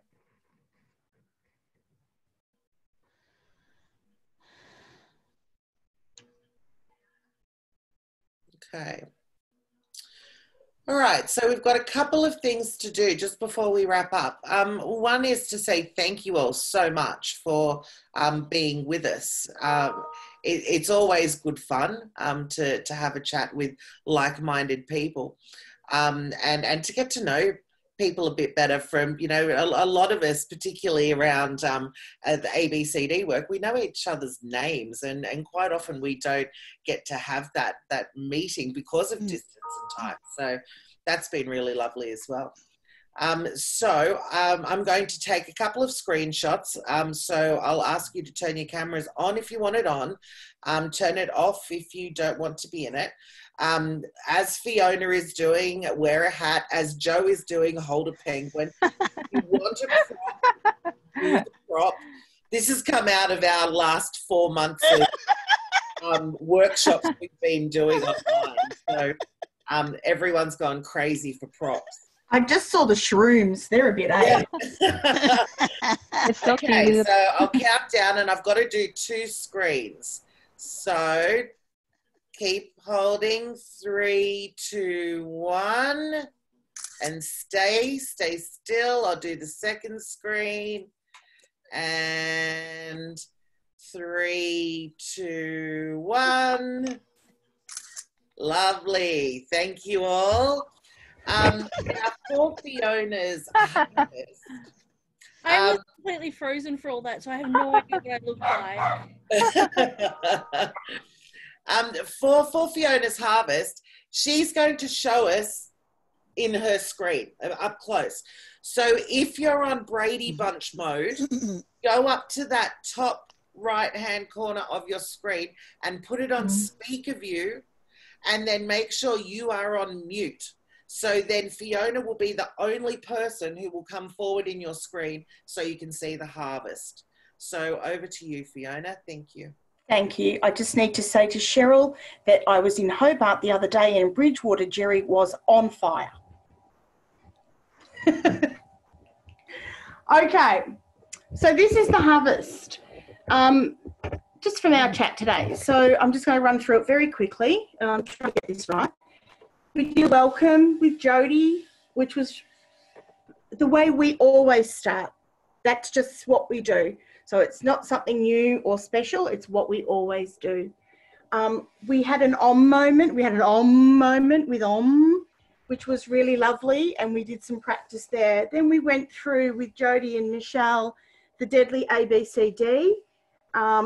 That the guys have been putting together, and the story is so much bigger, but there's history in here, and you know, it's not written yet. The future's not written. We can write that and we can change that. So all these things are, but we can change that here. Teach, practice, story, share, repeat. That's what we need to do. And the underlying to all of these things is the centre is family and culture and arts and place. But for us on this outer ring, we need to step back, we need to teach, we need to share, we need to be invited in, we need to ask questions, be respectful, listen deeply. So they're all there. And then this is us holding space for that community as well, for Deadly ABCD. And I think if we can all hold space for that, and it's always in our minds and always in our work, it makes a change and it makes a difference, and it will be fore of mind. And again, it's not a one-stop shop, that Deadly ABCD, it's a starting point. Just down here, there's a few little mushrooms that have crept into the page. Then we went on to talk about top down and bottom up. So this was the 2 stories that were told. So the story from top down, which was very messy, and there was roadblocks and people were conflicted and you never got an answer. It was about listen reports and red tape. And then there was the story that it was community-led. And so it was from the community. It was, they knew who to ring and contact. People listened, there was value, there were ideas. The built relationships were so important in that, which we take away. And that connection can happen. There was no barrier in between a connection. Let's turn my hand around. Then we went into Om's story, which is a beautiful story, and his journey and how he got through to where he is today. And the fact that amongst all of these things happening, his emotions and where he was and not knowing, there was hope. And then that went into him visualising what he needed and wanted and what people could have. He studied, he had knowledge, he had education. And from that, Om has created this amazing community, and being able to share his education and bring theirs in. And I love that. And I started adding arrows because there's still more people coming into this story. And we've all come into that today, because now we've heard that story and that practice. We'll share that. And we finished up with dance. I hope you can see down here. There's a little bit of dance going on in community development. And then the beauty of harvesting stories. So we all have a different story. Not 2 of them are the same. They bring us ideas, resources, family, respect, culture, history. It gives us powerful questions to move forward. But it also helps us to understand who we are and why we are the way we are. And then out of that goes back. So it goes back to us having this amazing knowledge in our brains, more ideas, more education. And I just will finish this off, not right now, but underpinned by all of this is any beliefs in practices, in principles. And I could link every part of that together with arrows and circles and connected. And that's what I love about magazine is there's always a way to link together. And there's always a way to connect. So that's just me. Thank you. Thank you so much, Fiona. That was beautiful. You're such a legend. I'm just putting that Collective Story Harvest link in the chat as well. So yeah, you see what that's Fiona's doing when you know, we're talking and she's head down or she's over at the board, and it's just the most incredible work. So thank you. So feel free to send her some love in the chat. So let's do a little bit of a checkout. Sorry, Fee, were you saying something else then? I was going to say this is the 2.meter long one of the whole conference as well, but they'll get to see that when it's finished. Right. Excellent. Thank you so much. So I'm going to put 3 questions in the chat and just choose one, just as a bit of a checkout. So same thing, you can either speak it or you can just write it in the chat. So the 3 questions: how might you apply a lesson you've learned here or something you've picked up? What was an aha moment or a light bulb moment that you might have had?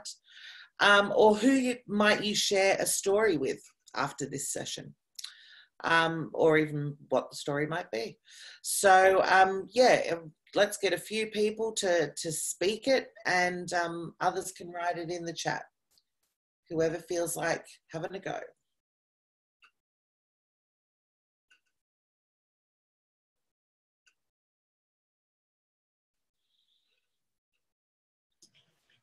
I'm happy to share. I shared in my last group that for me, a light bulb was as much as I've heard it before, the leading by stepping back.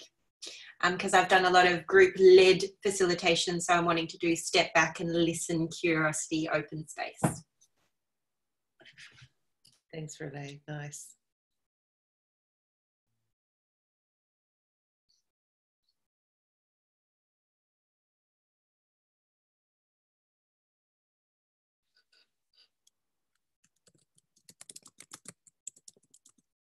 I might share something. Yeah, I think I'm so inspired by what New Zealand's doing. So I'm really taking this message to different levels of government here, local government, state, my colleagues in, different parts of the government. So I want to take it to them and say, hey guys, maybe, some of our colleagues in New Zealand will agree to talk to them. So I can even make that connection and say, listen to them and see how we can perhaps collaborate and work together. So that's something I would really start working on now. So thank you. Thanks,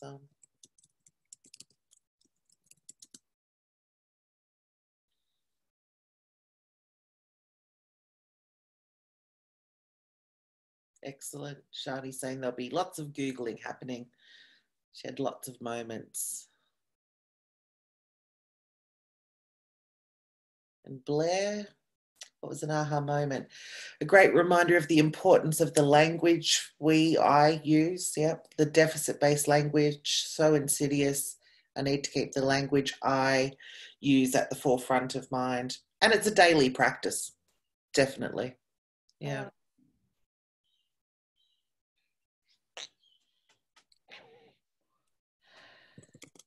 So a lesson I learned today was actually collective story harvesting.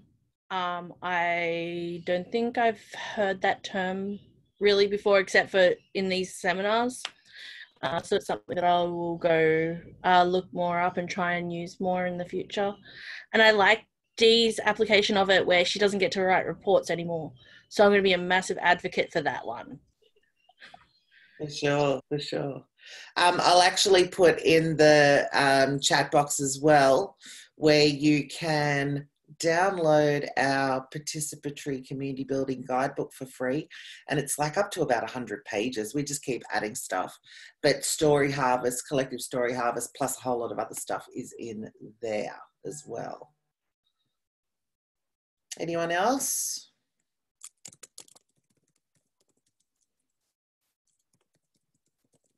I'd just like to add, I'm new to the community-based approach with working in that size. So for me, it was a really good reminder that even though we're working with communities, reminded me that within those communities there's individuals, and within those individuals there's internal factors, and it's those internal factors that represent the community. So it's not forgetting that this is an ecosystem, and it's interlinked, and pulling it apart is a great way to question it, because there's been a lot of questions, and they're very powerful questions on a reflective level. Mm-hmm. But at the same time, it allows us to pull it apart, but then put it back together in a different way. So I'm excited in leaving this forum and going back to those questions and challenging my current thoughts and practices. So thank you for giving me the opportunity with each of your perspectives to do that. So thank you very much. Thanks, Anna. You're welcome. And we've got Blair, who's also forgot how much I love Aussies. That was his aha moment, which was great. And he also says, and everyone else, of course. Joe, yes, community is an ecosystem, a complex web of relationships, values, stories, histories. Yeah. Emma, the question, from a connecting and networking point of view, is there a way we could share a contact list of those who attended today and their emails? No, Michelle said no one's allowed to talk to each other anymore. No, I'm kidding. Yes, everyone can have a contact list. So Michelle has got everyone's email who registered, and we'll be able to share those. We'd need to go to the whole group for permission to share everybody's email addresses. Yeah, well, that's what some of the others are doing, some of the other groups. Yeah. I'll check with everybody that's on the list first. Yeah. Or some of the groups, we've just put it in the chat if you are willing to. So before you go, put in the chat, and then it goes to that group. Yeah. Good idea.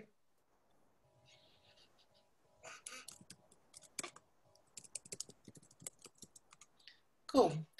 Any final ones? We've got 9 minutes, but an early mark's always good. So any final comments the people are hanging to say?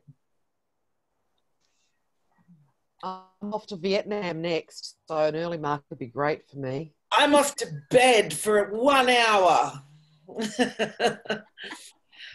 So I'd like to thank Jody, Michelle, Alan, and for their wonderful story and their sharing.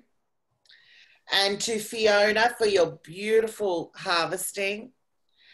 And to me for keeping my eyes open. And keeping us on track, Dee. Hey? You had the hardest job. You kept us on track, because we know we're like herding cats. I am so impressed with you all keeping to... Hey, Michelle, she's been our referee. Can I just add something, Dee? Yes, I don't know, maybe given what I know about this, I just couldn't leave this place without saying a big thank you to this amazing two women. Like, I don't know how they do it. And as I said, I just sit there and do my meditation and put them in that exercise, but I can't do anything else. But like, I don't think, 2 of them have slept more than an hour or two over the last 24 hours. So massive, massive thank you to both of you for making this happen in the first place and bringing over 2,000 people to, share this story. So thank you so much. We can't thank you enough for what you have done. Like, this is amazing. And I keep telling to everybody actually now, like, I go everywhere, I get so excited and tell this story. So thank you both for making this happen, and everybody else, who are part of this. Yeah, thanks. There was a lot of other people involved too. I know, yeah. Thank you so much. But it's about following your passion, Om. If you're really passionate about something, you'll make it happen no matter what. So true. All right. Yeah. Have a good one. Evening, morning, night, wherever you are. See you next session or next time. Thank you. See you at the next